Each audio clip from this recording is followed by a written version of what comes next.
First question, which of the following words is or are synonymous with the idiom out at elbows? ഇതാണ് ഈ പറയുന്ന പരീക്ഷയിൽ first ചോദ്യം.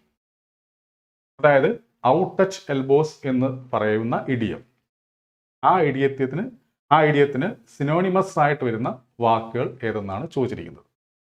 അപ്പോൾ നമ്മൾ എന്തറിഞ്ഞിരിക്കണം? ഈ ഔട്ട് ടച്ച് എൽബോസ് എന്ന് പറയുന്ന ആ ഇഡിയത്തിൻ്റെ അർത്ഥം നമ്മൾ അറിഞ്ഞിരിക്കണം. എന്താണ് അതിൻ്റെ അർത്ഥം? പൂവർ എന്നാണ്. എന്താണ്? പൂവർ എന്നാണ് ഔട്ട് ടച്ച് എൽബോസ് കൊണ്ട് ഉദ്ദേശിക്കുന്നത്. എന്നാൽ അങ്ങനെ ഒരു വാക്ക് ഇവിടെ ഇല്ല. അതായത് പൂവർ എന്ന് പറയുന്ന വാക്ക് നമുക്ക് തന്നിട്ടില്ല. പകരം പൂവറിന്റെ സിനോണിംസ് ആണ് ഇവിടെ കൊടുത്തിരിക്കുന്നത്. സിനോണിംസ് ആയിട്ട് ഇവിടെ കൊടുത്തിട്ടുണ്ട്. അത് നമ്മൾ ഏതാണെന്ന് കണ്ടെത്തും. എല്ലാം സിനോണിംസ് അല്ല. ഓക്കെ, അപ്പോൾ ആ സിനോണിംസ് ഏതാണ് നമ്മൾ കണ്ടെത്തിയിട്ട് ഇതിനകത്ത് ഏതൊക്കെയുണ്ട് അത് നമ്മൾ ഓപ്ഷൻ അനുസരിച്ച് ആൻസർ എഴുതുക. ഇതാണ് ഇവിടെ ഉദ്ദേശിക്കുന്നത്. അപ്പോൾ നമ്മുടെ ഫസ്റ്റ് റെസ്പോൺസിബിലിറ്റി എന്ന് പറയുന്നത് ഈ പൂവർ എന്ന് പറയുന്ന വാക്കിൻ്റെ നമുക്കറിയാവുന്ന സിനോണിംസ്, അല്ലെങ്കിൽ പരീക്ഷയ്ക്ക് ചോദിക്കാൻ സാധ്യതയുള്ള സിനോണിംസ് നമ്മൾ പഠിച്ചു വെച്ചിട്ടുണ്ട്. അത് നമ്മൾ ഓർക്കുക എന്നുള്ളതാണ്. നമുക്ക് ഓർത്ത് നോക്കാം ഏതൊക്കെയായിരിക്കും പൂവർ എന്ന് പറയുന്ന വാക്കിൻ്റെ സിനോണിംസ് ആയിട്ട് നമ്മൾ പഠിച്ചു വെച്ചിരിക്കുന്നത്. നോക്കുക, ഇതൊക്കെയാണ്. അതായത് impoverished, rock, deprived, indigent, impecunious, destitute, penurious, pauperised, famished, down and out, hard up, threadbare, out at elbows, bankrupted, പിന്നെ out at the elbows, skint. നമ്മുടെ ചോദ്യം ഇവിടെ ഔട്ട് അറ്റ് എൽബോസ് എന്നായിരുന്നു. ഓക്കെ, അതിൻ്റെ അർത്ഥമാണ് ചോദിച്ചിരിക്കുന്നത്. അപ്പോൾ ഇത്രയാണ് പൂവർ എന്ന് പറയുന്ന വാക്കിൻ്റെ സിനോണിംസ് ആയിട്ട് പരീക്ഷയ്ക്ക് ചോദിക്കാൻ സാധ്യതയുള്ളത്. ഇത് നമ്മൾ മനസ്സിലാക്കി വെക്കുക. ഇവിടെ വായിച്ചപ്പോൾ നമ്മുടെ ഓപ്ഷനിൽ നമ്മൾ കണ്ട 2 വാക്കുകൾ നമുക്കിവിടെ കാണാൻ കഴിയും. അത് ഏതൊക്കെയാണ്? ഒന്ന് ഇംപവറിഷ്ഡ് എന്ന് പറയുന്നതും അതുപോലെ തന്നെ ഏതാണ്? പെനൂറിയസ് എന്ന് പറയുന്നത്. ഈ 2 വാക്കുകൾ നമ്മുടെ ഓപ്ഷനിൽ നമ്മൾ കണ്ടതാണ്. നോക്കാം, പെനൂറിയസ്, ഇംപവറിഷ്ഡ്. അപ്പോൾ ഇവിടെ ഔട്ട് അറ്റ് എൽബോസ് എന്ന് പറയുന്നത് പൂവറാണ് അർത്ഥം. അതിൻ്റെ അതേ അർത്ഥം നൽകുന്ന വാക്കുകൾ എന്ന് പറയുന്നത് ഏതൊക്കെയാണ്? പെനൂറിയസും അതുപോലെ തന്നെ ഇംപവറിഷ്ഡ്. ഗിൽറ്റി നമുക്കറിയാം. ഇനി എങ്ങോട്ടും നോക്കണ്ട, നമുക്ക് ഗിൽറ്റി നമ്മൾ പണ്ടോട്ടേ പഠിക്കുന്നതാണ്. അപ്പോൾ ഇവിടെ ആൻസർ ആയിട്ട് വരിക ഏതൊക്കെയാണ്? ഈ 1ഉം 3യുമാണ്. അപ്പോൾ നോക്കാം നമ്മുടെ ഓപ്ഷനിൽ അങ്ങനെ ഉണ്ടോ എന്ന് നോക്കുമ്പോൾ സി എന്ന് പറയുന്ന ഓപ്ഷനിൽ ഉണ്ട്. ഏത്? only 1 and 3. ഇതാണ് കറക്റ്റ് ആൻസർ. ഓക്കെ, അടുത്ത ക്വസ്റ്റ്യൻ നമുക്ക് നോക്കാം. അടുത്ത ക്വസ്റ്റ്യൻ നോക്കുന്നതിന് മുമ്പ് നമ്മൾ പൂവർ എന്ന് പറയുന്ന വാക്കിന് സിനോണിംസ് പഠിച്ചല്ലോ. അപ്പോൾ പരീക്ഷയ്ക്ക് സ്വാഭാവികമായിട്ട് റിച്ച് എന്ന് പറയുന്ന ഇത്തരത്തിൽ വരാം. അങ്ങനെ റിച്ച് എന്ന് പറയുന്ന വാക്കിന്റെ സിനോണിംസ് ആയിട്ട് പരീക്ഷയ്ക്ക് ചോദിക്കാൻ സാധ്യതയുള്ളത് ഏതൊക്കെയാണ്? Affluent, opulent, prosperous, sumptuous, lavish, splendid. ഇത് നമ്മൾ പഠിച്ചു വെക്കുക. ഓക്കെ, അപ്പോൾ നമ്മൾ ഈ ഒരു ക്വസ്റ്റ്യനിലൂടെ പൂവറിൻ്റെയും റിച്ചിൻ്റെയും സിനോണിംസ് നമ്മൾ പഠിച്ചു. ഇനി റിച്ചിൻ്റെ ആന്റോണിംസ് ചോദിക്കാൻ നമ്മൾ എന്ത് ചെയ്താൽ മതി? പൂവറിൻ്റെ സിനോണിംസ് എഴുതിയാൽ മതി. ഏതാ? ഇത്. അതുപോലെ തന്നെ പൂവറിൻ്റെ ആന്റോണിംസ് ചോദിക്കുകയാണെങ്കിൽ നമുക്ക് റിച്ചിൻ്റെ സിനോണിംസ് എഴുതി വെക്കാം. അങ്ങോട്ടും ഇങ്ങോട്ടും ചേഞ്ച് ചെയ്ത് എഴുതുകയും ചെയ്യാം. അപ്പോൾ ഇതായിരുന്നു ഫസ്റ്റ് ക്വസ്റ്റ്യൻ. ഓക്കെ, ഇനി അടുത്ത് നോക്കുക, turn in to the passive. അതായത് നമുക്കിവിടെ ചോദ്യം തന്നിട്ടുണ്ട്. ഏതാ? She knows the musician personally. ഇതൊരു സംഭവം തന്നിട്ടുണ്ട്. അതിനെ എന്താക്കാനാണ് പറഞ്ഞിരിക്കുന്നത്? പാസീവ് വോയിസിലേക്ക് മാറ്റാനാണ് പറഞ്ഞിരിക്കുന്നത്. അപ്പോൾ അതിൻ്റെ അർത്ഥം എന്തുവാ? നമുക്ക് അല്ലെങ്കിൽ അതിലൂടെ ഈ ക്വസ്റ്റിലൂടെ നമുക്ക് എന്ത് മനസ്സിലാക്കാം? ഈ തന്നിരിക്കുന്നത് ഏത് വോയിസ് ആണ്? ആക്റ്റീവ് വോയിസ് ആണ് നമുക്ക് മനസ്സിലാക്കാം. ആക്റ്റീവ് വോയിസിന്റെ പ്രത്യേകത എന്താ? അത് സബ്ജക്റ്റിന് പ്രാധാന്യം കൊടുക്കുന്നു. അതായത് subject plus verb plus object എന്ന രീതിയിൽ എന്ത് വരും? ആക്റ്റീവ് വോയിസ് വരും. അപ്പോൾ പാസീവ് വോയിസ് എന്തിനാണ് പ്രാധാന്യം കൊടുക്കുന്നത്? ഒബ്ജക്റ്റിനാണ് പ്രാധാന്യം കൊടുക്കുന്നത്. അങ്ങനെ ആകുമ്പോൾ object plus be forms plus V3 plus by plus subject. ഈ രീതിയിലാണ് പാസീവ് വോയിസ് വരിക. അപ്പോൾ നമ്മളിവിടെ പാസീവ് വോയിസിലേക്ക് മാറ്റാനാണ് പറഞ്ഞിരിക്കുന്നത്. നോക്കാം, she knows the musician personally. അപ്പോൾ ഇവിടുത്തെ ആക്റ്റീവ് വോയിസ് ആണിത്. ആക്റ്റീവ് വോയിസ് സബ്ജക്റ്റിനാണ് പ്രാധാന്യം കൊടുക്കുന്നത്. അപ്പോൾ ഷീ ഇവിടുത്തെ സബ്ജക്റ്റ് ആണ്. നോസ് എന്ന് പറയുന്ന ഇവിടുത്തെ വെർബാണ്. ദ മ്യൂസിഷ്യൻ എന്ന് പറയുന്ന ഇവിടുത്തെ ഒബ്ജക്റ്റ് ആണ്. പേഴ്സണലി എന്ന് പറയുന്നത് ഇവിടുത്തെ ബാലൻസ് ആണ്. അതായത് നമുക്ക് ആഡ്വർബ് എന്ന് ഇവിടെ പറയാം. എന്നൊക്കെ നമ്മൾ ബാലൻസ് ആയിട്ടാണ് നമ്മളതിനെ കണക്കാക്കുക. ഓക്കെ, അപ്പോൾ ഇവിടെ എന്തായിരിക്കും ഇനി നമ്മൾ ചെയ്യേണ്ടത്? നമ്മൾ എന്താ ചെയ്യേണ്ടത്? ഒബ്ജക്റ്റിന് പ്രാധാന്യം കൊടുക്കണം. അതായത് ഒബ്ജക്റ്റ് ആദ്യം വരണം. കാരണമല്ലോ, ഒബ്ജക്റ്റ് ആദ്യം വരുമ്പോൾ ദ മ്യൂസിഷ്യൻ എന്ന് പറഞ്ഞിട്ട് തുടങ്ങണം. The musician. അങ്ങനെ ഇവിടെ ദ മ്യൂസിഷ്യൻ എന്ന് പറഞ്ഞ് തുടങ്ങുന്ന ഏതാ? നോക്കുമ്പോൾ ഇതെല്ലാം ദ മ്യൂസിഷ്യൻ എന്ന് പറഞ്ഞാണ് തുടങ്ങിയിരിക്കുന്നത്. ഓക്കെ, ഇനി നമ്മൾ എന്ത് ചെയ്യണം? ബി ഫോംസ് എഴുതണം. എന്നുവെച്ചാൽ ബിയുടെ രൂപങ്ങൾ. അതായത് നമുക്ക് ഈ എല്ലാ സെന്റൻസിലും എന്ത് വേണം? സഹായക്രിയകൾ വേണം. പാസീവ് വോയിസിലും സഹായക്രിയകൾ വരണം. പക്ഷേ പാസീവ് വോയിസിൽ എഴുതേണ്ട സഹായക്രിയ എന്ന് പറയുന്നത് എന്തിന്റെ ഫോം ആയിരിക്കണം? ബിയുടെ ഫോംസ് ആയിരിക്കണം. ബിയുടെ രൂപങ്ങളായിരിക്കണം വരേണ്ടത്. ഇപ്പൊ ബിയുടെ രൂപങ്ങൾ നമുക്കറിയാം ഏതൊക്കെയാണ്? Is, am, are, was, were, പിന്നെ has been, have been, had been, പിന്നെ ബി, ബീൻ. ഈ പറയുന്ന ഈസ്, ആം, ആർ എന്ന് പറയുന്നത് എന്തായിരിക്കും? ബിയുടെ സിമ്പിൾ പ്രസന്റ് ഫോം ആണ്. വാസ്, വെയർ എന്ന് പറയുമ്പോൾ ബിയുടെ സിമ്പിൾ പാസ്റ്റ് ഫോം ആണ്. ഹാസ് ബീൻ, ഹാവ് ബീൻ എന്ന് പറയുമ്പോൾ ബിയുടെ പ്രസന്റ് പെർഫെക്റ്റ് ഫോം ആണ്. അതുപോലെ ഹാഡ് ബീൻ എന്ന് പറയുമ്പോൾ ബിയുടെ പാസ്റ്റ് പെർഫെക്റ്റ് ഫോം ആണ്. ബി എന്ന് പറയുമ്പോൾ ബിയുടെ പ്രസന്റ് പാർട്ടിസിപ്പിളും ബീൻ എന്ന് പറയുന്നത് ബിയുടെ പാസ്റ്റ് പാർട്ടിസിപ്പിളും ആണ്. അപ്പോൾ ഇവിടെ നമുക്ക് നോക്കുമ്പോൾ നമുക്ക് തന്നിരിക്കുന്ന സെന്റൻസിൽ ഇവിടുത്തെ ടെൻസ് എന്താണ്? നമുക്ക് ഇവിടുത്തെ വെർബ് നോക്കുമ്പോൾ നോസ് എന്നാണ്. നോസ് എന്ന് പറയുമ്പോൾ അത് ഏത് ടെൻസ് ആണ്? അതായത് നോയുടെ കൂടെ ഡസ് ചേർന്നിരിക്കുകയാണ്. ഡസും ഡൂവും ഏത് ടെൻസിന്റെ സഹായക്രിയയാണ്? Simple present. അപ്പോൾ സ്വാഭാവികമായിട്ടും നമ്മൾ ഇവിടെ പാസീവ് വോയിസിലേക്ക് മാറ്റുമ്പോഴും ടെൻസ് നമ്മൾ കീപ്പ് ചെയ്യണം. അപ്പോൾ ഇവിടെ നമ്മൾ ബിയുടെ ഫോംസ് എഴുതാൻ പറയുമ്പോൾ ബിയുടെ ഏത് ടെൻസിലെ ഫോം ആയിരിക്കണം എഴുതേണ്ടത്? ബിയുടെ സിമ്പിൾ പ്രസന്റ് ഫോം ആയിരിക്കണം എഴുതേണ്ടത്. ബിയുടെ സിമ്പിൾ പ്രസന്റ് ഫോം എന്ന് പറയുമ്പോൾ ഈസ്, ആം, ആർ ആണ്. അതെന്തിനെ ആശ്രയിച്ച് നമ്മൾ എഴുതും? ഇവിടുത്തെ ഒബ്ജക്റ്റിനെ ആശ്രയിച്ച് എഴുതും. ഇവിടുത്തെ ഒബ്ജക്റ്റ് എന്താണ്? ദ മ്യൂസിഷ്യൻ എന്നാണ്. അപ്പോൾ ദ മ്യൂസിഷ്യൻ എന്ന് പറയുന്നത് സിംഗുലർ ആയതുകൊണ്ട് നമ്മൾ എന്ത് എഴുതും? ഈസ് എഴുതും. അപ്പോൾ ദ മ്യൂസിഷ്യൻ ഈസ് എന്ന് വരണം. അങ്ങനെ ഇവിടെ ദ മ്യൂസിഷ്യൻ ഈസ് എന്ന് വന്നിരിക്കുന്നത് എവിടെയാണ്? നോക്കാം. The musician is. ഇവിടെ എൻ്റെ അടുത്ത് എന്താ വന്നിരിക്കുന്നത്? വാസ് ആണ് വന്നിരിക്കുന്നത്. ഓക്കെ, അപ്പോൾ അതുകൊണ്ട് തന്നെ നമുക്ക് 2ഉം 3ഉം വരില്ല. അപ്പോൾ നമ്മൾ ഈസ് വന്നു. ഇനി ഈ പറയുന്ന ആഡ്വർബ് വല്ലതും ഉണ്ടെങ്കിൽ നമ്മൾ V3. ഇനി നമുക്ക് V3 ആണല്ലോ എഴുതേണ്ടത്. V3 എഴുതേണ്ടത്. ബി ഫോംസ് കഴിഞ്ഞാൽ V3. അങ്ങനെ V3 എഴുതുന്നതിന് മുമ്പ് നമ്മൾ നോക്കണം, നമുക്ക് തന്നിരിക്കുന്നതിനകത്ത് ആഡ്വർബ്സ് വല്ലതും ഉണ്ടോ എന്ന് നോക്കണം. അങ്ങനെ ഉണ്ടെങ്കിൽ ആ ആഡ്വർബ്സ് പിന്നെ നമ്മൾ എടുത്ത് എഴുതണം. അതിനുശേഷമേ നമ്മൾ V3 എഴുതാവൂ. ഇവിടെ ആഡ്വർബ് പേഴ്സണലി എന്നാണ്. അതിനുശേഷം നമുക്ക് V3 എഴുതാം. നോയുടെ V3 എന്താണ്? നോൺ ആണ്. പിന്നെ നമ്മൾ ഒരിക്കലും നോ അല്ലേ, നോൺ എന്ന് പറയുന്ന V3ക്ക് ശേഷം നമ്മൾ ബൈ എഴുതാൻ പാടില്ല. നോൺ ടു ഹർ എന്നേ പറയത്തുള്ളൂ. ഓക്കെ, നോൺ ബൈ ഹർ എന്ന് പറയത്തില്ല. Known to her, to Har.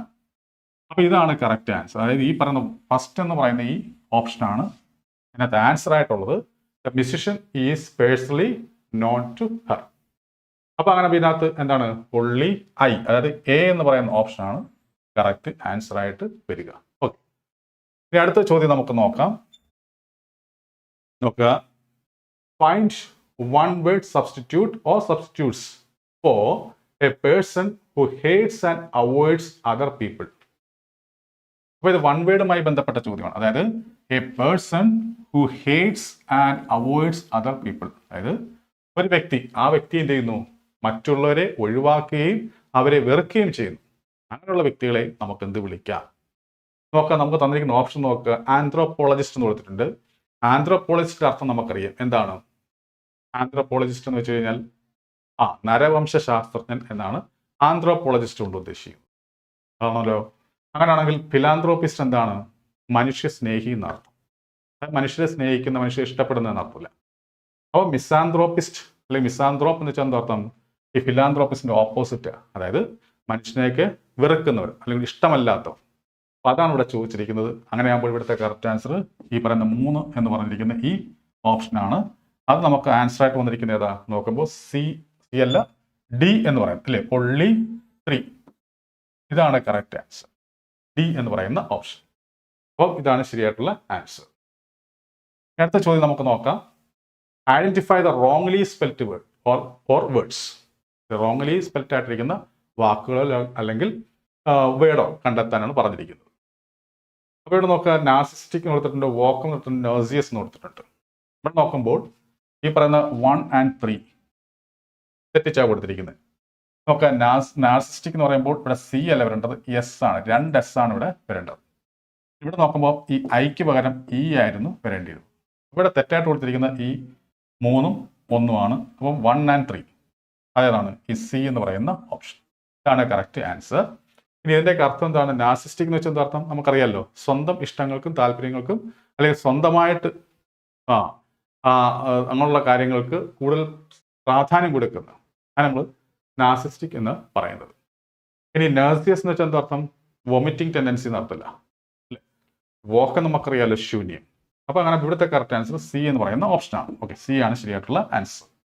ഇനി അടുത്ത ചോദ്യം, ചേഞ്ച് ഇൻ ഇൻഡയറക്റ്റ് സ്പീച്ച്. അപ്പോൾ എന്താണ്? റിപ്പോർട്ടഡ് സ്പീച്ചുമായി ബന്ധപ്പെട്ട ചോദ്യമാണ്. നോക്കുക, he has said to me I have a bicycle. നമ്മൾ റിപ്പോർട്ടഡ് സ്പീച്ചുമായി പെട്ട ഒരു അല്ലെങ്കിൽ റിപ്പോർട്ടഡ് സ്പീച്ചുമായി ബന്ധപ്പെട്ട ചോദ്യം വരുമ്പോൾ നമ്മൾ ആദ്യം നോക്കേണ്ടത് എവിടെ ആയിരിക്കണം? ഈ ഇൻവെർട്ടഡ് കോമയ്ക്ക് വെളിയിൽ കിടക്കുന്ന ഭാഗത്തെ ആയിരിക്കണം നമ്മൾ ഫസ്റ്റ് നോക്കേണ്ടത്. കാരണം ഈ പറഞ്ഞ കാര്യം, അതായത് ഐ ഹാവ് എ ബൈസൈക്കിൾ എന്ന് പറഞ്ഞ ആ ഭാഗം ആരോട് എപ്പോൾ പറഞ്ഞു എന്ന് നമ്മൾ അറിഞ്ഞിരിക്കണം. എങ്കിൽ മാത്രമേ നമുക്ക് ഇതിനെ റിപ്പോർട്ട് ചെയ്യാൻ പറ്റത്തുള്ളൂ. ഇവിടെ നോക്കുമ്പോൾ ഹി, അവനാണ് പറഞ്ഞത്. ഹി ഹാസ് സെറ്റ്, അവൻ പറഞ്ഞു. എന്ത്? ആരോട്? മീ, എന്നോട് പറഞ്ഞു. ഹാസ് സെറ്റ് എന്ന് പറയുമ്പോൾ എന്താണ്? പ്രസന്റ് പെർഫെക്റ്റ് ആണ്. എന്നോട് ഇപ്പോൾ അങ്ങോട്ട് പറഞ്ഞതേ ഉള്ളൂ, അല്ലെങ്കിൽ എന്നോട് അവൻ പറഞ്ഞിട്ടുണ്ട്, അല്ലെങ്കിൽ ഇപ്പോൾ അങ്ങോട്ട് പറഞ്ഞതേ ഉള്ളൂ. അപ്പൊ എങ്ങനെയല്ല? പ്രസന്റ് പെർഫെക്റ്റ് ആണ്. അപ്പൊ ഇവിടുത്തെ ടെൻസ് പ്രസന്റ് പെർഫെക്റ്റ് എന്ന് വെച്ചാൽ എന്താ? പ്രസന്റ് ആണ്. പ്രസന്റ് പെർഫെക്റ്റ് എന്ന് പറയുമ്പോൾ പ്രസന്റ് ടെൻസിലെ 3ാമത്തെ പിരിവാണ് പ്രസന്റ് പെർഫെക്റ്റ്. നമുക്കറിയാം ഓരോ ടെൻസിനും 4 പിരിവുകൾ വീതമുണ്ട്. പ്രസന്റ് ടെൻസ് എടുക്കുവാണെങ്കിൽ നമുക്ക് സിമ്പിൾ പ്രസന്റ് ഉണ്ട്, പിന്നെ പ്രസന്റ് കണ്ടിന്യൂസ് ടെൻസ് ഉണ്ട്, പ്രസന്റ് പെർഫെക്റ്റ് ഉണ്ട്, പ്രസന്റ് പെർഫെക്റ്റ് കണ്ടിന്യൂസ് ടെൻസ് ഉണ്ട്. അതിൽ 3ാമത്തെയാണ് പ്രസന്റ് പെർഫെക്റ്റ്. ഇതെല്ലാം എന്ത് തന്നെയാണ്? പ്രസന്റ് ടെൻസിൽ പെടുന്നതാണ്. So here the verb is present tense എന്ന് നമ്മൾ മനസ്സിലാക്കുക. നമ്മൾ മനസ്സിലാക്കേണ്ട കാര്യം എന്താ? നമ്മൾ പഠിച്ചിട്ടുണ്ട് ഇതുപോലെ ഡയറക്റ്റ് സ്പീച്ചിനെ റിപ്പോർട്ട് ചെയ്യുമ്പോൾ അവിടുത്തെ ടെൻസിനെ നമ്മൾ ചേഞ്ച് ചെയ്യണമെന്ന്. ഏത് സാഹചര്യത്തിൽ? ഇവിടെ ഈ പറയുന്ന ഭാഗത്തെ ടെൻസ് പാസ്റ്റ് ടെൻസ് ആണെങ്കിൽ മാത്രമേ നമ്മൾ ഇവിടുത്തെ ടെൻസിനെ ചേഞ്ച് ചെയ്യാവൂ. പാസ്റ്റ് ടെൻസിൽ ആണെങ്കിൽ മാത്രം. ഇവിടുത്തെ ടെൻസ് ഈ പറയുന്ന, അതായത് ഇൻവെർട്ടഡ് കോമയ്ക്ക് വെളിയിൽ കിടക്കുന്ന ഭാഗത്തെ ടെൻസ് പ്രസന്റ് ടെൻസോ ഫ്യൂച്ചർ ടെൻസോ ആണെങ്കിൽ നമ്മൾ ഇവിടുത്തെ ടെൻസ് മാറ്റാൻ പാടില്ല. അപ്പോൾ ഇവിടെ നോക്കുമ്പോൾ ഹാസ് എന്ന് പറഞ്ഞപ്പോൾ നമുക്ക് മനസ്സിലായി അത് പ്രസന്റ് പെർഫെക്റ്റ് ആണ്. സോ പ്രസന്റ് ആണ്. അതുകൊണ്ട് നമ്മൾ ഒരിക്കലും ഇതിന്റെ ടെൻസ് ഫോം മാറ്റാൻ പാടില്ല. അതായത് ഐ ഹാവ് എ ബൈസൈക്കിൾ എന്ന് പറയുമ്പോൾ അതെന്താണ്? പ്രസന്റ് ടെൻസ് ആണ്. അപ്പോൾ ഇതിനെ പ്രസന്റിനെ ഹാവിനെ ഹാഡ് ആക്കാൻ പാടില്ല. അത് മനസ്സിലാക്കി വെക്കുക.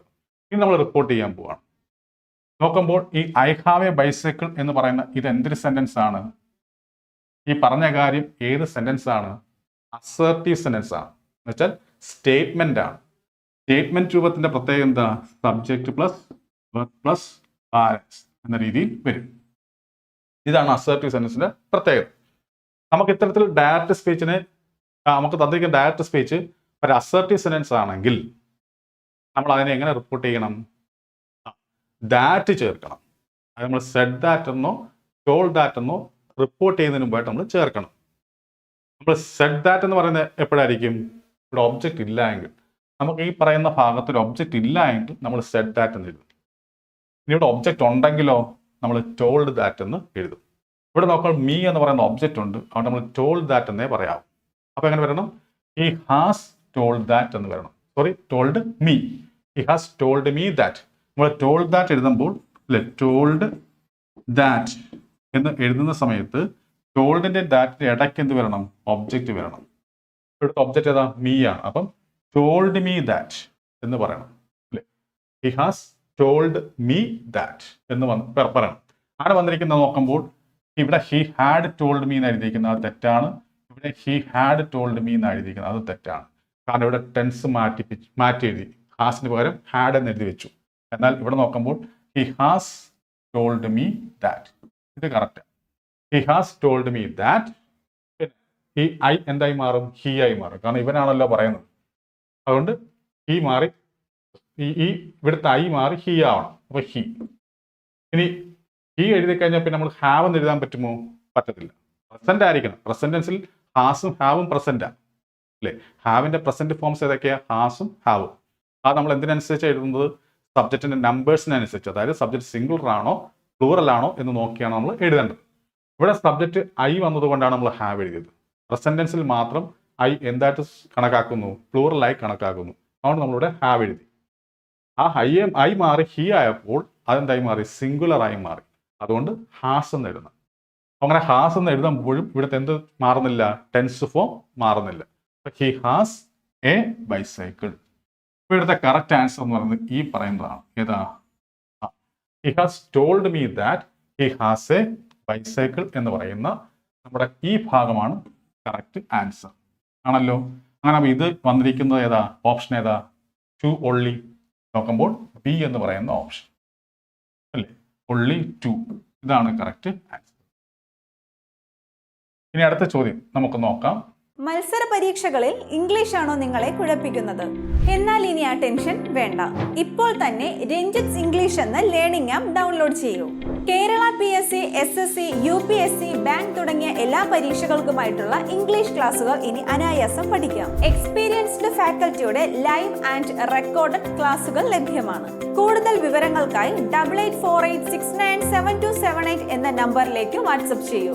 Ranjith English makes you smart in English. Which of the following statements is true with regard to the sentence? അതായത് നമുക്കൊരു സെന്റൻസ് തന്നിട്ടുണ്ട്. എന്താണ് ആ sentence? Walk quickly or you will not reach the railway station in time എന്ന് കൊടുത്തിട്ടുണ്ട്. അപ്പോൾ ഈ പറയുന്ന സെന്റൻസിനെ ബേസ് ചെയ്തുകൊണ്ട് ഇവിടെ ഞാൻ ഓപ്ഷൻസ് കൊടുത്തിട്ടുണ്ട്. അതിലേതാണ് ശരി എന്നാണ് ചോദിച്ചിരിക്കുന്നത്. നമ്മൾ ഈ സെന്റൻസിനെ ഒന്ന് പരിശോധിക്കുമ്പോൾ ഈ സെന്റൻസിൽ രണ്ട് പാർട്ടുണ്ട്. ഏതൊക്കെയാണ്? വാക്ക് ക്വിക്ക്ലി എന്ന് പറയുന്ന ഫസ്റ്റ് പാർട്ടും you will not reach the railway station in time എന്ന് പറയുന്നത് സെക്കൻഡ് പാർട്ടും ഉണ്ട്. ഇനി ഈ പറയുന്ന രണ്ട് പാർട്ടും എന്താണ് ആക്ച്വലി? വാക്ക് ക്വിക്ക്ലി എന്ന് പറയുന്നത് മെയിൻ ക്ലോസ് ആണ്. അതുപോലെ തന്നെ you will not reach the railway station in time എന്ന് പറയുന്നതും എന്താണ്? ഒരു മെയിൻ ക്ലോസ് ആണ്. മെയിൻ ക്ലോസ് എന്ന് വെച്ചാൽ എന്തുവാ, അല്ലെങ്കിൽ ക്ലോസ് എന്ന് വെച്ചാൽ എന്താ അർത്ഥം? ഭാഗം എന്നാണ്. സെന്റൻസിന്റെ ഭാഗത്തെ ആണ് നമ്മൾ ക്ലോസ് എന്ന് പറയുന്നത് ആണല്ലോ. ഇനി അതിന്റെ പ്രത്യേകത എന്താ? അതിനകത്തൊരു സബ്ജക്റ്റ് ഉണ്ടാവും, ഒരു ടെൻസ് ഫോമുള്ള വെർബ് ഉണ്ടാവും. ഒന്നുകിൽ പൂർണ്ണമായ അർത്ഥം കാണും, അല്ലെങ്കിൽ കാണില്ല. ഭാഗികമായ അർത്ഥമേ കാണത്തുള്ളൂ. ഒന്നുകിൽ പൂർണ്ണമായ അർത്ഥം അല്ലെങ്കിൽ ഭാഗികമായ അർത്ഥം. അങ്ങനെ പൂർണ്ണമായ അർത്ഥം നൽകുന്നതിന് ക്ലോസിനെ നമ്മൾ എന്തെന്ന് പറയുന്നത്? മെയിൻ ക്ലോസ് എന്ന് പറയുന്നത്. ഇവിടെ നോക്കുമ്പോൾ വാക്ക് ക്വിക്ക്ലി എന്ന് പറയുമ്പോൾ എന്താ? പെട്ടെന്ന് നടക്കൂ എന്ന് പറയുമ്പോൾ അതിനകത്ത് പൂർണ്ണമായ അർത്ഥമുണ്ട്. അതേപോലെ തന്നെ you will not reach the railway station in time എന്ന് പറയുമ്പോൾ അവിടെ അർത്ഥമുണ്ട്. നിങ്ങൾ കൃത്യസമയത്തിനുള്ളിൽ റെയിൽവേ സ്റ്റേഷൻ എത്തത്തില്ല എന്ന് പറയുമ്പോൾ അവിടെ ഒരു ടെൻസ് ഫോം ഉണ്ട് അല്ലേ, പൂർണ്ണമായ അർത്ഥമുണ്ട്. അപ്പോൾ അതുകൊണ്ട് ഈ രണ്ട് ക്ലോസിനും എന്ത് ചെയ്യുന്നു? പൂർണ്ണമായ അർത്ഥം നൽകുന്നു. അതുകൊണ്ട് നമുക്കിതിനെ മെയിൻ ക്ലോസ് എന്ന് പറയാം. ഈ പൂർണ്ണമായ അർത്ഥം നൽകാത്ത, അതായത് ഭാഗികമായ അർത്ഥം നൽകുന്ന ക്ലോസിനെ നമുക്ക് എന്തെന്ന് വിളിക്കാം? സബോർഡിനേറ്റ് ക്ലോസ് എന്ന് വിളിക്കാം. അപ്പോൾ walk quickly or you will not reach the railway station. അപ്പോൾ ഈ സെന്റൻസിന് രണ്ട് മെയിൻ ക്ലോസ് ഉണ്ട്. നോക്കുമ്പോൾ the sentence has two main clauses. അപ്പോൾ ഇത് നമുക്ക് എടുക്കാം.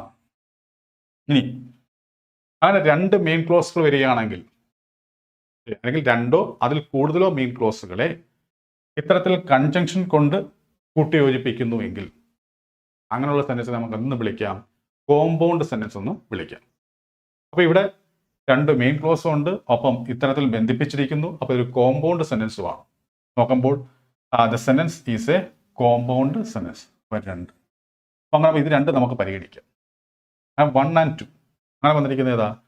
സി എന്ന് പറയുന്ന ഓപ്ഷനാണ്. Only 1 and 2. അപ്പോൾ ഇതാണ് കറക്റ്റ് ആൻസർ. ഓക്കെ, ഇനി അടുത്ത ചോദ്യം നമുക്ക് നോക്കാം. നോക്കുക, ഐഡന്റിഫൈ ദ പ്ലൂറൽ ഫോംസ്. ഇവിടെ 3 വാക്കുകൾ വന്നിട്ടുണ്ട്. പ്ലൂറൽ ഫോംസ് എഴുതാനാണ് പറഞ്ഞിരിക്കുന്നത്. സിനോപ്സിസ്, പാപ്പരാസി, സിംബോസിയ എന്നിങ്ങനെ കൊടുത്തിട്ടുണ്ട്. നോക്കുമ്പോൾ സിനോപ്സിസ് എന്ന് പറയുമ്പോൾ SESലാണല്ലോ അവസാനിച്ചിരിക്കുന്നത്. അങ്ങനെ SESൽ അവസാനിക്കുന്നത് എങ്ങനെയുള്ള വാക്കുകളുടെ പ്ലൂറലാണ്? SISൽ.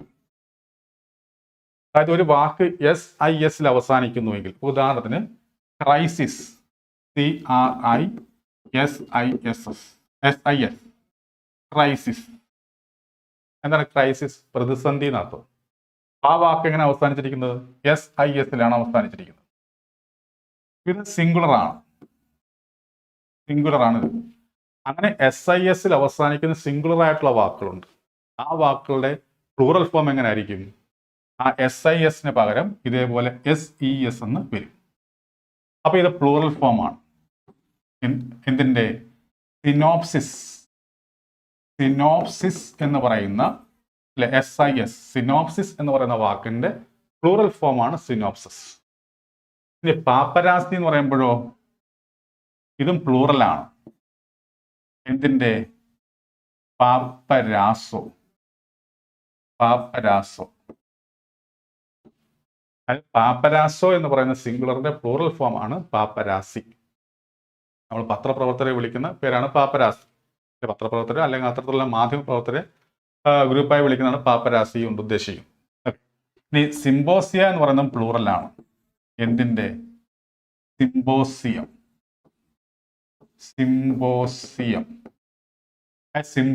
എന്ന് പറയുമ്പോൾ IUM ഇത്തരത്തിൽ IUM എന്ന് അവസാനിക്കുന്ന വാക്കുകളുണ്ടെങ്കിൽ അത് സിംഗുലർ ആയിരിക്കും. അതിന്റെ പ്ലൂറൽ ഫോം എന്ന് പറയുന്നതായിരിക്കും എങ്ങനെയായിരിക്കും? ഈ IUM-നകത്ത് UM മാറ്റിയിട്ട് ആ സ്ഥാനത്ത് നമ്മൾ A എന്ന് എഴുതും. ഇവിടെ നോക്കുമ്പോൾ സിംബോസിയം UM അതിന് മാറ്റി നമ്മൾ അവിടെ A എന്ന് കൊടുത്തു. അപ്പോൾ സിംബോസിയ. ഓക്കെ, അപ്പോൾ നമ്മൾ മനസ്സിലാക്കേണ്ട കാര്യം ഇതെല്ലാം ഇതിൻ്റെയൊക്കെ ഈ പറയുന്നതെല്ലാം എന്താണ്? പ്ലൂറൽ ഫോംസ് ആണ്. അതായത് സിനോപ്സിസിന്റെ പ്ലൂറലാണ് സിനോപ്സിസ്. അതുപോലെ തന്നെ പാപ്പരാസോ എന്ന് പറയുന്ന വാക്കിന്റെ പ്ലൂറലാണ് പാപ്പരാസി. സിംബോസിയം എന്ന് പറയുന്ന വാക്കിന്റെ പ്ലൂറലാണ് സിംബോസിയ. ഇപ്പൊ സ്റ്റേഡിയം എന്ന് പറയുമ്പോൾ IUM ആണ് അവസാനിക്കുന്നത്. അതിന്റെ പ്ലൂറൽ ഫോം എന്തായിരിക്കും? സ്റ്റേഡിയ എന്നാണ്. അപ്പോൾ അങ്ങനെ മനസ്സിലാക്കുമ്പോൾ അപ്പോൾ നമുക്കെന്ത് മനസ്സിലായി? ഇതെല്ലാം പ്ലൂറൽ ഫോംസ് ആണ്. നമ്മൾ പറഞ്ഞിരിക്കുന്നത് എന്താണ്? പ്ലൂറൽ ഫോംസ് കണ്ടെത്താനാണ്. നോക്കുമ്പോൾ ഇതെല്ലാം പ്ലൂറൽ ഫോംസ് ആണ്. അപ്പോൾ അങ്ങനെ 1, 2, 3 ആണ് വന്നിരിക്കുന്നത്. All of the above 1 and 2 and 3 അല്ലേ? ഇതാണ് കറക്റ്റ് ആൻസർ. ഇനി അടുത്ത ചോദ്യം നോക്കുക. Pick the word or words opposite the word in italics. അതിവിടെ സെന്റൻസ് കൊടുത്തിട്ടുണ്ട്. ആ സെന്റൻസിൽ ഒരു വാക്ക് ഇറ്റാലിക്സ് കൊടുത്തിട്ടുണ്ട്. അതിൻ്റെ ഓപ്പോസിറ്റ് എഴുതാനാണ് പറഞ്ഞിരിക്കുന്നത്. ചിലപ്പോൾ ഒന്നേ കാണത്തുള്ളൂ നമ്മുടെ ഓപ്ഷൻ, അല്ലെങ്കിൽ 2 കാണും. എങ്ങനെയായാലും നമ്മൾ കണ്ടെത്തി എഴുതാനാണ് പറഞ്ഞിരിക്കുന്നത്. ഈ സെന്റൻസ് വായിച്ച് നോക്കുമ്പോൾ ഇതിനൊക്കെ ക്വസ്റ്റ്യൻ കിട്ടുമ്പോൾ നമ്മൾ ആദ്യം മൊത്തത്തിലൊന്ന് വായിച്ചു നോക്കാൻ നിൽക്കരുത്. നമ്മൾ ആ വാക്കിൽ നിന്ന് നോക്കുകയാണ്. ഇവിടെ ഇറ്റാലിക്സ് എന്ന് കൊടുത്തിട്ടുണ്ട്. എൻഡോ അത് കണ്ടെത്തി. ഇനി നമ്മൾ മനസ്സിലാക്കേണ്ടത് ഈ വാക്ക് നമുക്ക് അറിയത്തില്ല, ഇതിൻ്റെ അർത്ഥം നമുക്ക് അറിയത്തില്ല. അങ്ങനെ അറിയത്തില്ലെങ്കിൽ നമുക്ക് ഈ പറയുന്ന സെന്റൻസ് യൂസ്ഫുൾ ആണ്. കാരണം ഇതിൽ സെന്റൻസ് മൊത്തത്തിൽ വായിച്ച് നോക്കുമ്പോൾ ചില വാക്കുകൾ അങ്ങനെയാണ്, നമുക്ക് അർത്ഥം അറിഞ്ഞുകൂടെങ്കിലും അതിനകത്ത് സെന്റൻസ് മൊത്തം വായിച്ച് നോക്കുമ്പോൾ നമുക്ക് പിടികിട്ടും ഇവിടെ എന്താണ് ഉദ്ദേശിക്കുന്നത് എന്ന്. ഇവിടെ നോക്കുമ്പോൾ the greatest evil which fortune can inflict on men is to endow them with small talents അല്ലേ? അപ്പം ഇവിടെ എൻഡോ കൊണ്ട് ഉദ്ദേശിക്കുന്നത് സമ്മാനമായി കൊടുക്കുക, സമ്മാനം നൽകുക, അല്ലെങ്കിൽ അത്തരത്തിൽ ദാനം ചെയ്യുക, അങ്ങനെ ആ രീതിയിൽ എന്തെങ്കിലും കൊടുക്കുന്നത് നമ്മൾ എൻഡോ എന്ന് പറയുന്നത്. അപ്പോൾ അതിൻ്റെ ഓപ്പോസിറ്റാണ് വരേണ്ടത്. നമുക്ക് നോക്കുമ്പോൾ ഡിറ്റസ്റ്റ് എന്നുണ്ട്, ഡൈവസ്റ്റ് എന്നുണ്ട്, ഡെബ്യൂ എന്ന് കൊടുത്തിട്ടുണ്ട്. നമ്മൾ മനസ്സിലാക്കേണ്ട കാര്യം ഡിറ്റസ്റ്റ് എന്താ? വെറുപ്പെന്നാണ്. ഡിറ്റസ്റ്റ് അവേർഷൻ എന്നൊക്കെ, അല്ലെങ്കിൽ പുച്ഛം, വെറുപ്പ് എന്നൊക്കെയാണ് ഡിറ്റസ്റ്റ് കൊണ്ട് ഉദ്ദേശിക്കുന്നത്. അത് നമുക്കറിയാം. ഡെബ്യൂ നമുക്കറിയാം എന്താണ്? അരങ്ങേറ്റം എന്നർത്ഥമില്ല, തുടക്കം എന്നൊക്കെയാണ് ഡെബ്യൂ കൊണ്ട് ഉദ്ദേശിക്കുന്നത്. ഇത് രണ്ടും വരില്ല. അപ്പോൾ എന്തുമായിരിക്കും? ഡൈവസ്റ്റ് ആയിരിക്കും. അതാണ് ഡൈവസ്റ്റ്. ഇതാണ് കറക്റ്റ് അർത്ഥം. ഡൈവസ്റ്റ് എന്ന് വെച്ചാൽ അങ്ങനെ അത്തരത്തിൽ നിരാകരിക്കുന്ന, കൊടുക്കാൻ നിരാകരിക്കുന്നതിനാൽ അത്തരത്തിൽ ആർക്കെങ്കിലും എന്തെങ്കിലും നമ്മൾ കൊടുക്കുന്നത് നിർത്തലാക്കുന്നതിനെയൊക്കെ നമ്മൾ ഡൈവസ്റ്റ് എന്ന് പറയുന്നത്, അല്ലെങ്കിൽ കൊടുക്കാതിരിക്കുന്നതിനെ നമ്മൾ ഡൈവസ്റ്റ് എന്ന് പറയുന്നത്. അപ്പോൾ ഇതിൻ്റെ കറക്റ്റ് ആൻസർ ഡൈവസ്റ്റ് ആണ്. അപ്പം രണ്ടാമത്തെ ഓപ്ഷൻ ഏതാണ് നോക്കുമ്പോൾ only 2 എന്ന് പറയുന്നത് B എന്ന് പറയുന്ന ഓപ്ഷനാണ്. ഇതാണ് കറക്റ്റ് ആൻസർ. അടുത്ത ചോദ്യം നമുക്ക് നോക്കാം. Choose the appropriate form of the verb. Latha's career would have been ruined if she dash the promotion test. ഇപ്പോൾ ഇത് ഇഫ് ക്ലോസുമായി ബന്ധപ്പെട്ടാണ് നമുക്ക് മനസ്സിലായി. ഇപ്പോൾ നോക്കുമ്പോൾ ഇവിടുത്തെ ഇഫ് ക്ലോസ് എന്ന് പറയുന്നത് ഏതാണ്? അതുകൊണ്ട് ഈ ഭാഗമാണ് ഇഫ് ക്ലോസ്. ഇഫ് ക്ലോസിലെ വെർബ് ശരിയായ രീതിയിൽ എഴുതാനാണ് പറഞ്ഞിരിക്കുന്നത്. അപ്പോൾ ഇഫ് ക്ലോസ് എഴുതാൻ നമ്മൾ എന്തിനെ ആശ്രയിക്കണം? മെയിൻ ക്ലോസിനെ ആശ്രയിക്കണം. ഇവിടുത്തെ മെയിൻ ക്ലോസ് എന്ന് പറയുന്നത് എന്താണ് നോക്കുക? Latha's career would have been ruined. അപ്പോൾ ഇതിനകത്ത് വുഡ് ഹാവ് എന്ന് വന്നിട്ടുണ്ട്. വുഡ് ഹാവ് എന്ന് വരണമെങ്കിൽ നമുക്കറിയാം ഇഫ് ക്ലോസ് എന്തായിരിക്കണം? പാസ്റ്റ് പെർഫെക്റ്റ് ആയിരിക്കണം. അപ്പോൾ ഇവിടെ ഇഫ് ക്ലോസ് പാസ്റ്റ് പെർഫെക്റ്റ് ആയിട്ട് വന്നിരിക്കുന്ന ഏതാ നോക്കുമ്പോൾ ഹാഡ് നോട്ട് പാസ്റ്റ്. ഇത് രണ്ടും പ്രസന്റ് പെർഫെക്റ്റാണ്. ഇത് രണ്ടും വരില്ല. Had not past. അപ്പോൾ മൂന്നാമത്തെ ഓപ്ഷൻ അതേതാണ് നോക്കുമ്പോൾ ബി ആണ് കറക്റ്റ്. only B എന്ന് പറയുന്ന ഓപ്ഷൻ ആണ് ശരിയായിട്ടുള്ള ആൻസർ. അടുത്ത ചോദ്യം നമുക്ക് നോക്കാം. Correct sentence. ഈ സെൻറ്റൻസിനെ കറക്റ്റ് ചെയ്യണം. അതായത് ഒരു സെൻറ്റൻസ് നമ്മൾ നൽകിയിട്ടുണ്ട്. She must either be a novelist or playwright ഇങ്ങനെ കൊടുത്തിട്ടുണ്ട്. ഇതിനെ ശരിയായ രീതിയിൽ എഴുതും. അപ്പോൾ നമ്മൾ മനസ്സിലാക്കേണ്ട കാര്യം എയ്തർ ഓറുമായി ബന്ധപ്പെട്ടൊരു സംഭവമാണ്. ഈ എയ്തർ ഓർ നമുക്ക് നമ്മൾ എന്തിനാണ് ഉപയോഗിക്കുന്നത്? എയ്തർ ഓർ രണ്ട് സെൻറ്റൻസുകളെ കമ്പൈൻ ചെയ്യാൻ വേണ്ടിയാണ് നമ്മൾ എയ്തർ ഓർ ഉപയോഗിക്കുന്നത്. നോക്കുക, ഈ ഇവിടെ പറഞ്ഞിരിക്കുന്ന സെൻറ്റൻസിനെ നമുക്ക് രണ്ടായിട്ട് സ്പ്ലിറ്റ് ചെയ്യുമ്പോൾ, രണ്ട് സെൻറ്റൻസ് ആക്കി മാറ്റുമ്പോൾ നമുക്ക് വരിക ഇതായിരിക്കും. എന്ത്? She must be a novelist എന്ന് പറയുന്ന ഒരു സെൻറ്റൻസ്, അടുത്ത sentence she must be a playwright. ഈ രണ്ട് സെൻറ്റൻസുകളെ കൂടെ നമുക്ക് എന്ത് ചെയ്യണം? കമ്പൈൻ ചെയ്യിപ്പിക്കണം, ജോയിൻ ചെയ്യിപ്പിക്കണം. അങ്ങനെ ജോയിൻ ചെയ്യിപ്പിക്കാൻ നമുക്ക് എന്തൊക്കെ ഉപയോഗിക്കാൻ വേണമെങ്കിൽ ഐദർ ഓർ ഉപയോഗിക്കാം, നെയ്തർ നോർ ഉപയോഗിക്കാം, നോട്ട് ഓൺലി ബട്ട് ഓൾസോ ഉപയോഗിക്കാം, ആസ് വെൽ എസ് ഉപയോഗിക്കാം. ഇവിടെ നമുക്ക് ഏതർ ഓറുമായി ബന്ധപ്പെട്ടാണ് ചോദിച്ചിരിക്കുന്നത്. അപ്പോൾ ഏതർ ഓറുമായി ബന്ധപ്പെട്ട് നമ്മൾ ചോദ്യം വരുമ്പോൾ ഇത്തരത്തിൽ രണ്ട് സെൻറ്റൻസുകളെ കൂട്ടി യോജിപ്പിക്കാൻ പറയുമ്പോൾ നമ്മൾ എന്ത് ചെയ്യണം? ആ രണ്ട് സെൻറ്റൻസിലെയും വ്യത്യസ്തപ്പെട്ട് കിടക്കുന്ന ഏതാണെന്ന് നോക്കുക. ഇവിടെ നോക്കുമ്പോൾ she must be A, she must be A എന്നിങ്ങനെ കൊടുത്തിട്ടുണ്ട്. ഇത് രണ്ട് സെയിമാണ്. ഇവിടെ വ്യത്യസ്തപ്പെട്ട് കിടക്കുന്ന ഏതാ? നോവലിസ്റ്റും പ്ലേ റൈറ്റും. നമ്മൾ മനസ്സിലാക്കേണ്ട കാര്യം, ഈ എ ആൻഡ് ദ അങ്ങനെ അഡ്ജക്റ്റീവ്സ് എല്ലാം ഉണ്ടെങ്കിൽ, അഡ്ജക്റ്റീവ്സോ ആർട്ടിക്കിൾസോ ഈ നൗണിന്റെ കൂടെ ഉണ്ടെങ്കിൽ അതിനെ കൂടെ ചേർത്ത് വേണം നമ്മൾ പറയാൻ. ഓക്കെ, അതിനെ കൂടെ ചേർത്ത് വേണം നമ്മൾ പറയാൻ. അതായത് എ നോവലിസ്റ്റ്, അതുപോലെ തന്നെ എ പ്ലേ റൈറ്റ്. അപ്പൊ ഇവിടെ വ്യത്യസ്തപ്പെട്ട് കിടക്കുന്ന ഏതൊക്കെയെന്ന് ചോദിച്ചു കഴിഞ്ഞാൽ നമ്മൾ ഇങ്ങനെ പറയാവൂ, a novelist, a playwright എന്നേ പറയാം. ഈ എ എന്ന് പറയുന്നത് ഈ നൗണിന്റെ കൂടെ ഉള്ളതാണ്.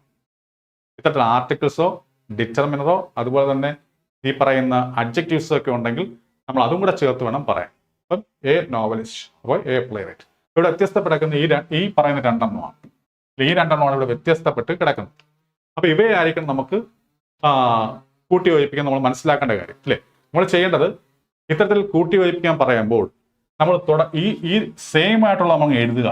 ഷീ മസ്റ്റ് ബി അല്ലെ, ഷീ മസ്റ്റ് ബി എന്നങ്ങോട്ട് എഴുതുക. ആ സെന്റൻസിൽ സെയിം ഒരേപോലെ അടക്കുന്ന ആദ്യം എഴുതുക. എന്നിട്ട് നമ്മൾ എന്ത് ചെയ്യണം? എയ്തർ എഴുതണം. എയ്തർ, അങ്ങനെ എയ്തർ എന്ന് എഴുതിയിട്ട് ആദ്യം വ്യത്യസ്തപ്പെടുന്ന ഏതാ?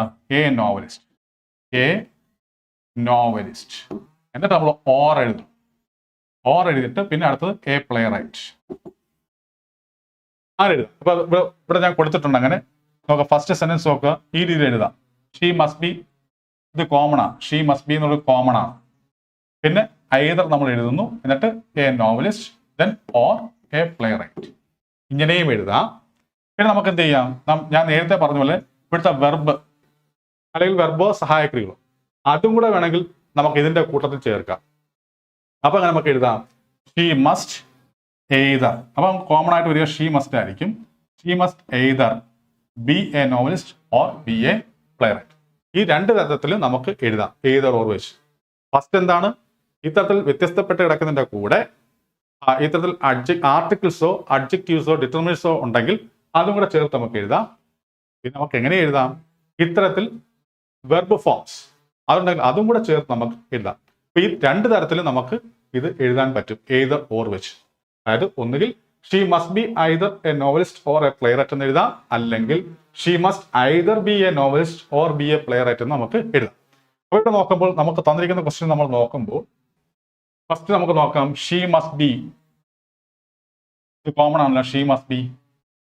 പിന്നെ നമുക്ക് ഐദർ എഴുതാന്ന് പറഞ്ഞു, either a novelist or a playwright അല്ലേ. നോക്കുമ്പോൾ ഇവിടെ എങ്ങനെ she must be either a novelist or a playwright. അപ്പൊ അങ്ങനെ എഴുതാം. ഇനി എങ്ങനെ എഴുതാം? നമുക്ക് ഷീ മസ്റ്റിനെ കോമൺ ആയിട്ട് എടുക്കുക, എന്നിട്ട് either be a novelist or be a playwright അല്ലേ. അപ്പൊ ഇവിടെ നമ്മൾ പറഞ്ഞിരിക്കുന്ന ഈ രണ്ട് രീതിയിലുമാണ് അല്ലെ, ഈ തരത്തിലാണ് നമുക്കിവിടെ ഈ രണ്ട് ഓപ്ഷനും വന്നിരിക്കുന്നത്. അപ്പൊ ഇത് കറക്റ്റാ. ഇവിടെ പ്രശ്നം എന്താ? ഇവിടെ ഐദർ അങ്ങ് പോയി കിടക്കുക, ഏറ്റവും അവസാനം പോയി കഴിഞ്ഞു. അത് തെറ്റാ, ഇത് തെറ്റാണ്. അപ്പൊ നമുക്ക് പറ്റുന്നത് ഏതൊക്കെയാണ്? ഈ 1 and 2 ആണ്. അപ്പൊ അങ്ങനെ വന്നിരിക്കുന്ന നോക്കുമ്പോൾ only 1 and 2 ആർ കറക്റ്റ്. ഏതാണ്? ഈ പറഞ്ഞ എ എന്ന് പറയുന്ന ഓപ്ഷൻ. ഇതാണ് ശരിയായിട്ടുള്ള ആൻസർ. മത്സര പരീക്ഷകളിൽ ഇംഗ്ലീഷ് ആണോ നിങ്ങളെ കുഴപ്പിക്കുന്നത്? എന്നാൽ ഇനി ആ ടെൻഷൻ വേണ്ട. ഇപ്പോൾ തന്നെ രഞ്ജിത്ത് ഇംഗ്ലീഷ് എന്ന ലേണിംഗ് ആപ്പ് ഡൗൺലോഡ് ചെയ്യൂ. Kerala PSC, SSC, UPSC, bank തുടങ്ങിയ എല്ലാവർക്കുമായിട്ടുള്ള ഇംഗ്ലീഷ് ക്ലാസുകൾ ഇനി അനായാസം പഠിക്കാം. എക്സ്പീരിയൻസ്ഡ് ഫാക്കൽറ്റിയുടെ ലൈവ് ആൻഡ് റെക്കോർഡഡ് ക്ലാസുകൾ ലഭ്യമാണ്. കൂടുതൽ വിവരങ്ങൾക്കായി 8848697278 എന്ന നമ്പറിലേക്ക് വാട്സ്ആപ്പ് ചെയ്യൂ. Ranjith English makes you smart in English.